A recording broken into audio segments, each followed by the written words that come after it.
Probably the most versatile tools we have in our interface are palettes. Palettes give us quick access to drawing content, properties, and commands. Let's look at how we can apply them to our workspace. Now, there are several palettes available in AutoCAD. To see the palettes, we can come up and click the View tab in our ribbon, and the palettes are located right here in our Palettes panel. Each one of these icons represents a specific palette that we can open.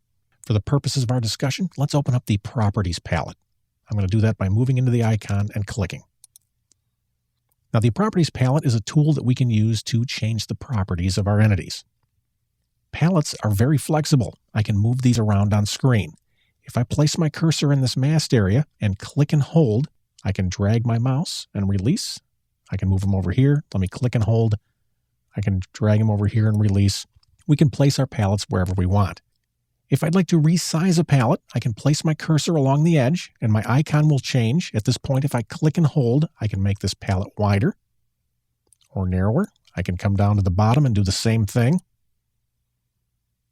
Now, palettes can take up a lot of space on our screen, and Autodesk has recognized this, and they've given us a tool called the Auto Hide tool. We can use this to collapse our palettes. The icon is right up here. If I click, my palette will collapse down to just the width of the mast. If I'd like to access the functionality of this palette, I can place my cursor over the mast, and the palette will expand. I can then do my business. When I'm done, I can move away, and the palette collapses.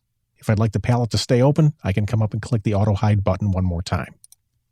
Palettes can also be docked. This is probably the most efficient way to use palettes. To dock my palette, I'm going to place my cursor over the mast, and I'm going to right-click, and I'm going to select Anchor Left or Anchor Right, depending on which side of the screen I'd like to dock the palette. Let me select Anchor Left.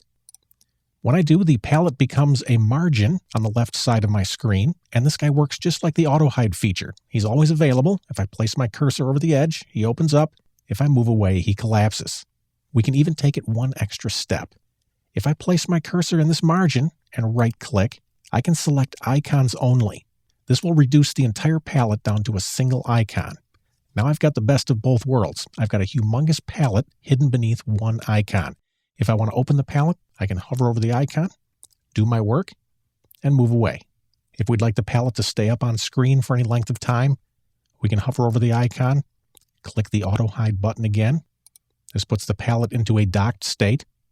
If I'd like to restore him to his fully collapsed state, I can move up and click this Minimize icon. Palettes are the most versatile tool in our interface. They can pack the functionality of an entire dialog box beneath a single tool icon.